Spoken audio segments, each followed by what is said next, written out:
చెప్తున్నాను. ఈరోజు మనకి ఇచ్చినటువంటి వాక్యము అమూల్యమైనటువంటి 7 మాటల గురించి మనం ఇప్పుడు వరకు తెలుసుకుంటాం. ఇప్పటి వరకు ఉన్నటువంటి వాక్యంలో ఒకటి క్షమాపణ కలిగినటువంటి మొదటి వాక్యము మన బ్రదర్ ఎంత చక్కగా చెప్తున్నారో మీకు అందరికీ తెలిసే ఉంటుంది. రెండో మాట కూడా పరదేశంలో నాతో కూడా ఈ క్షణం నుండి పరదేశంలో ఉండవలసి దొంగ బాధినటువంటి మనసుల గురించి మనము తెలుసుకున్నాం.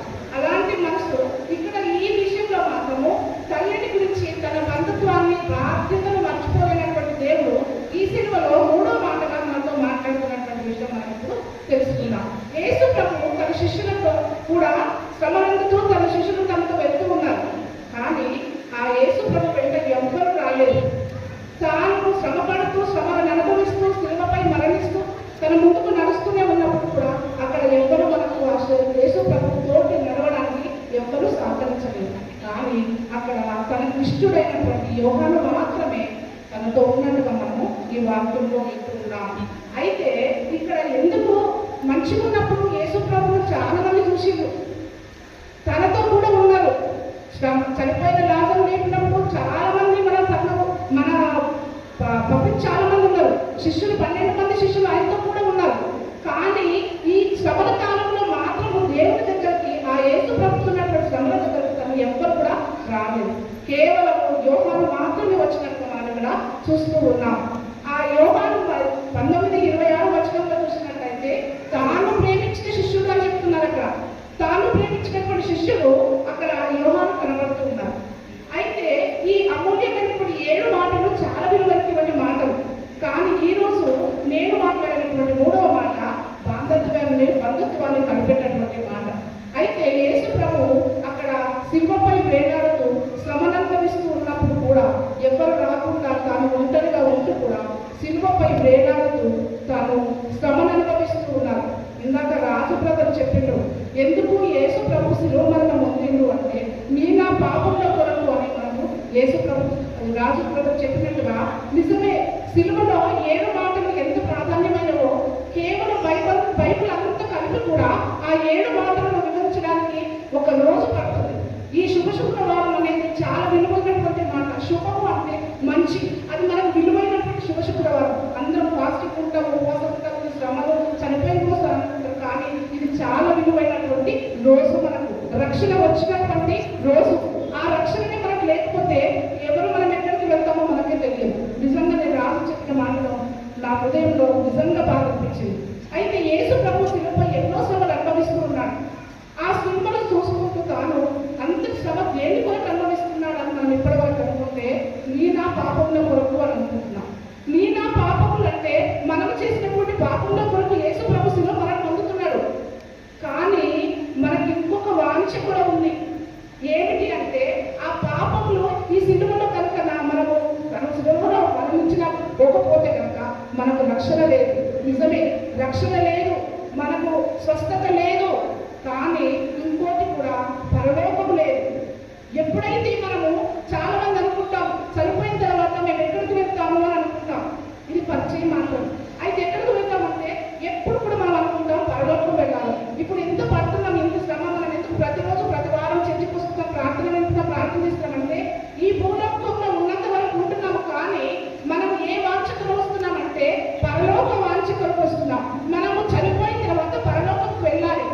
పరలోకంకు వెళ్తేనే మనం నిత్యరాజ్యంలో ఉండాలన్నటువంటి కోరికతో మనకు వస్తున్నాం. అందుకనే సిలువలో తను బాధపడుతూ ఉన్నాడు, ఎప్పుడు తింటూ ఉన్నాడు, మన కొరకు శ్రమ పడుతూ ఉన్నాడు.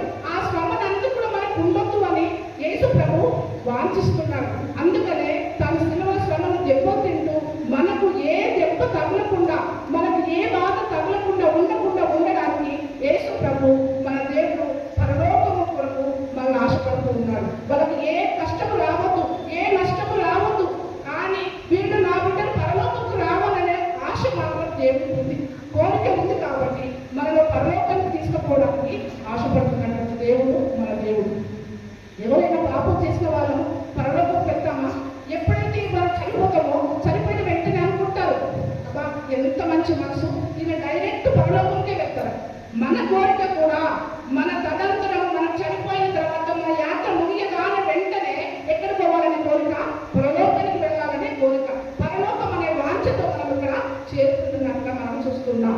అయితే ఈ శ్రమనెత్తుకొని మనం చేసినటువంటి పాపం మన శిలువను తాను మోస్తూ, మన శ్రమను మనం అనుభవిస్తూ, మనం చేసిన పాపముల కొరకు శిలువను రక్తాలు కారుస్తూ తాను మనకు ఏమిస్తున్నాడంటే పరలోకాన్ని ఇస్తున్నాడు. అందుకనే మనము ధైర్యంతో ముందుకు. ఇంకా ఈరోజు మనం ఉన్నాము, అది మనము పరలోకము వెళ్ళమో కానీ మన పాపముల నిమిత్తము దేవుడు శిలువ మరణం పొందింది కాబట్టి మనకు ధైర్యం ఉంది. ఏమని? ఇప్పుడు చనిపోయిన మనం పరలోకానికి వెళ్తాము. ఎప్పుడు? ఎందుకు అంటే మన పాపముల కొరకు తన శిలువ మరణం పొందిండు. ఆ పాపములు రక్తం ద్వారా కడగబడ్డాయి. ఆ రక్తంలో మనం శుద్ధీకరించబడ్డామని నిశ్చిత పడుతున్నాం. ఆ నిశ్చిత ఉన్నప్పుడే మనము పరలోకానికి వెళ్తూ ఉంటాం. అయితే ఇప్పుడు మనం అందరం కూడా ఒక నిశ్చిత కలిగి ఉన్నాం.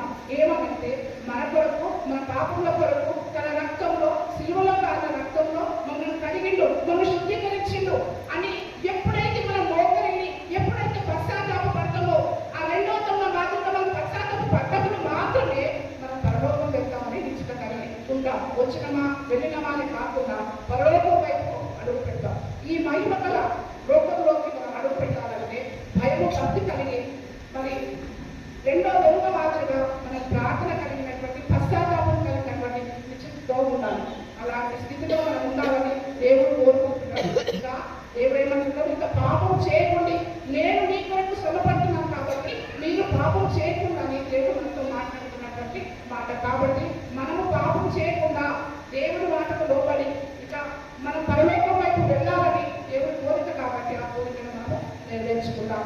అంతేకాకుండా ఈ రోజు నాకు ఇచ్చినటువంటి మాట మూడవ మాట, అది యోహాను 19:26 చూసినట్లయితే, శిలువపై వేలాడుతూ ఉన్నాడు దేవుడు.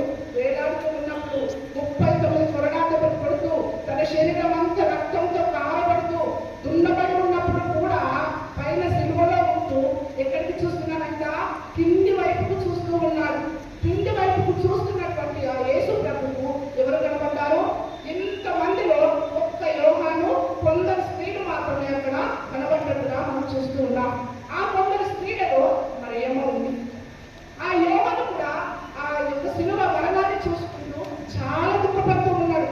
అరే, ఎంత మంచి సేవ చేసిండు ఈ భూలోకంలో, ఎందరిలో రక్షించిండు, ఎందరిలో నరకానికి వెళ్ళకుండా కాపాడిండు, ఎందరిలో చనిపోయిన వారు లేపిండు, పుట్టుకున్న వారు బాగు చేసిండు. అయినను ఇన్ని శ్రమలు అనుభవిస్తున్నాడని దుఃఖంతో, బాధతో, వేదనతో తాను వేదన పడుతూ శిలువ వైపు చూస్తూ ఉన్నాడు. అయితే అదే టైంలో యేసుక్రీస్తు ప్రభుల వారు కూడా భూమికి ఆకాశానికి మధ్య వేలాడుతూ ఇంటికి చూసే సమయంలో తన తల్లి రోజున చూస్తూ ఉన్నాడు. తాను తల్లి పడుతున్నట్టు వేదన చూస్తూ తన బాధ్యతను మర్చిపోకుండా వెంటనే ఏమని చెప్పిందో, అమ్మా ఇదిగో నీ కుమారుడు అని యోహాను చూపించాడు. అమ్మా ఇదిగో నీ కుమారుడు అని యోహాను చూపించిండు. యోహాను పిలిచి ఏం చెప్పిండో, ఇదిగో నీ తల్లి అని చెప్పాడు. వెంటనే ఆ యొక్క యోహాను తన ఇంట చేర్చుకున్నట్టుగా మనం చూస్తున్నాం.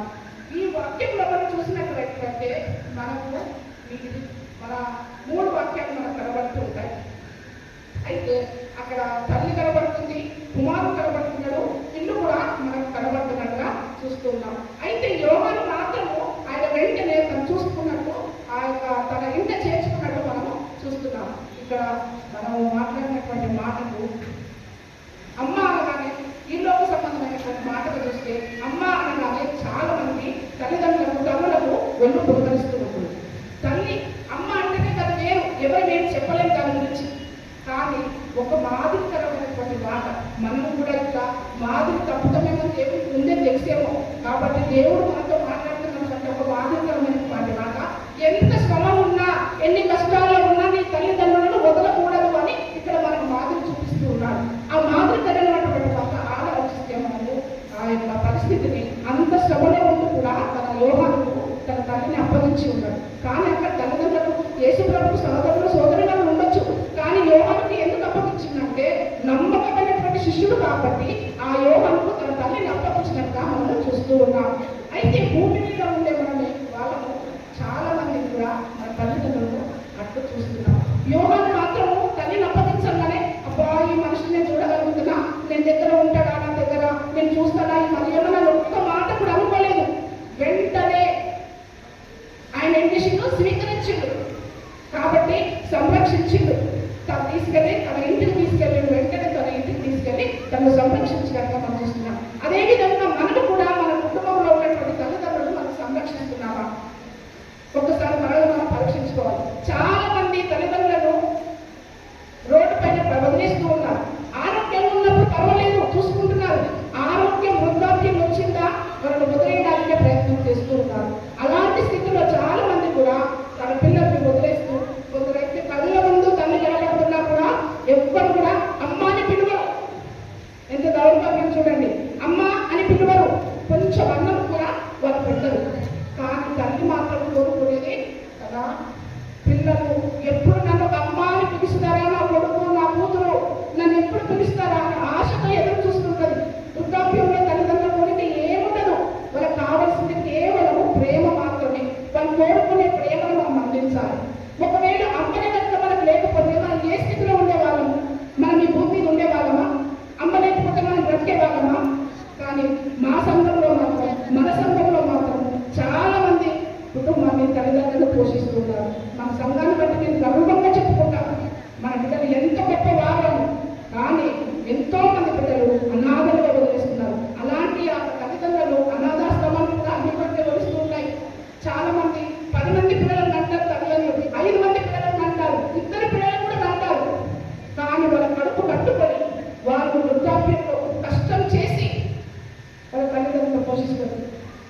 ఏమి లేకపోయినా ఎవరైనా ఫంక్షన్కి వెళ్ళినట్లయితే చిన్న లడ్డు దొరికినా అది పొక్కున కట్టుకొని వచ్చి తన కుమారుడికి ఇస్తారు, కుమార్తెకి ఇస్తారు. అలా చిన్న చిన్నగా పెంచి పెద్ద చేసి ఈ స్థితికి మనం తీసుకొని వచ్చిన తర్వాత, వృద్ధాప్యం వచ్చిన తర్వాత వాళ్ళు పోషించడానికి ఎంతో బాగా, ఈమె నేను చూడాలా, వీళ్ళని నేను చూడాలా అని చూడరు. చాలా మందిని చూస్తున్నారు. మొన్ననే మన టీవీలో చూశాను, 2 కొడుకులు 1 కుమార్తె ఉంది. ఆస్తి 12 ఎకరాల పొలం ఉంది, తీసుకున్నారు. బంగారం ఇల్లు కుమార్తెకి ఇచ్చేసారు, పొలాలు తీసుకున్నారు. కానీ తన భార్య లేనందుకు ఆయన 2 కిడ్నీలు ఫెయిల్ అయిపోయింది. ఆయన తీసుకుపోయి ఎక్కడ పడేసారు? ఉత్తరగడ్డ ఏమంటారు, శ్మశాన వాటికలో పడేసారు. శ్మశాన వాటికలో పడేస్తే ఎవరో పెద్ద మనిషి, చాలా జ్ఞానవంతులు, తెలియవంతులు, దయగల హృదయం గలవాడు అక్కడ చూసి, అయ్యా నువ్వు ఎందుకు ఇక్కడ ఉన్నావంటే, నా 2 కిడ్నీలు పాడైపోయి నా కుమారుడు నా కుమార్తెలు నన్ను చూడకూడ, అందుకే నన్ను ఇక్కడ పడేస్తారు. ఎప్పుడో చనిపోతా కాబట్టి ఇక్కడిక్కడే సమాధి పెట్టచ్చు అని చెప్పేసి నన్ను ఇక్కడ పడేస్తున్నాను చెప్పేసి వాడు అక్కడ చెప్పినట్టు మనం చూస్తున్నాం. ఆ దయగల హృదయం తీసుకెళ్లి హాస్పిటల్లో అడ్మిట్ చేశారు. ఎలాంటి స్థితి అనుభవన్నది? ఒకవేళ ఆ కొడుకులను వాళ్ళ కడుపు కట్టుకొని పోషించకపోతే 16 ఎకరాలు 12 ఎకరాలు సంపాదించేవారా? చేయలేడు. కానీ ఆ ఆస్తి కావాలంటే కానీ తల్లి పోతాడు. ఎంత దౌర్భాగ్యం. మనం కూడా ఒక స్థితిలో ఒకరోజు అదే స్థితికి దిగజారుతూ ఉంటాం. ఎందుకంటే మనం ఏది విత్తుతున్నామో అదే వస్తాము. మన పిల్లలు చూస్తున్నారు, మన తల్లిదండ్రులు ఎట్లా చూస్తున్నామో, మన పిల్లలు ఈ విధంగా చూస్తున్నాం అనేది మన పిల్లలు చూస్తారు. కాబట్టి మనం కూడా ఆ స్థితిలోనే ఉండాలి. మనం చూసి రేపు మనం కూడా అదే స్థితిలో ఉంటాం. కాబట్టి ఆ స్థితి నుండి మనం విడుదల పొందాలంటే మనం ఇతరులను ప్రేమించాలి, మన తల్లిదండ్రులను ప్రేమించాలి, మన తల్లిదండ్రుల సంరక్షణ చూడాలి, ఒక మంచి చెడులు చూడాలి. ఎంతో మంది దూరదేశంలో ఉండి తల్లిదండ్రులకు ఫోన్ చేయాలి. ఫోన్ చేయకుండా చనిపోతే కూడా నేను డబ్బులు పంపిస్తే సమాధి చేయండి అంటున్నారు. అయ్యో, ఆ జీవితం మీకు ఎక్కడి, ఆ జీవితం ఎవరి నుండి వచ్చింది మీకు? కానీ తల్లిదండ్రులు ఈ వృద్ధాప్యంలో శ్రమల మరణ నడుపుతూ కూడా దేవుడు ఆ యొక్క శ్రమలను జ్ఞాపకం చేసుకొని ఎలాంటి కుమార్తెలు లోకం మీద ఉన్నారని ముందే తెలుసు కాబట్టి మాదిరికరమైనటువంటి మాటలు మనకు తెలియజేసినాడు. దేవుడి అంత శ్రమలందుకు తన తల్లి గురించి మాదిరి చూపించినప్పుడు మనం ఎంతటి వాళ్ళు? ఎన్నో శ్రమలు చూస్తుంటాం, ఎన్నో కష్టాలు వచ్చినా కూడా తన తల్లిని మర్చిపోవద్దని ఈ వాక్యం ద్వారా నేను హెచ్చరిస్తున్నాను. అందుకనే నిర్గమకాండంలో అంటున్నారు, దీర్ఘాయుష్మంతులు బాగున్నప్పుడు మీ తల్లిని సన్మానించమని చెప్తున్నారు. మనం దీర్ఘాయుష్, మనం ఆరోగ్యంగా ఉండాలి. సంవత్సరాలు వృద్ధాప్యం వచ్చేంత వరకు కూడా మనం ఆరోగ్యంగా ఉండాలంటే మొట్టమొదటిగా మన తల్లిదండ్రులు సన్మానించాలి. మన తల్లిదండ్రులు సన్మానిస్తేనే మనకు ఆరోగ్యం, ఆయుష్ను కూడా ఇస్తారు అని అంటున్నారు యేసు ప్రభు. అంతేకాకుండా సామెతలో 23:22 అంటున్నారు, ముదుటిలోనే తల్లిని మరొక చెప్తున్నారు. వృద్ధాప్యం వచ్చిందంటే తల్లిదండ్రులు వదిలేస్తారు. పెళ్లి అయినంటే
ఇప్పుడు బాధ్యతగా ఉన్నటువంటి ఆత్మీయ తల్లిల గురించి మనము తెలుసుకుందాం.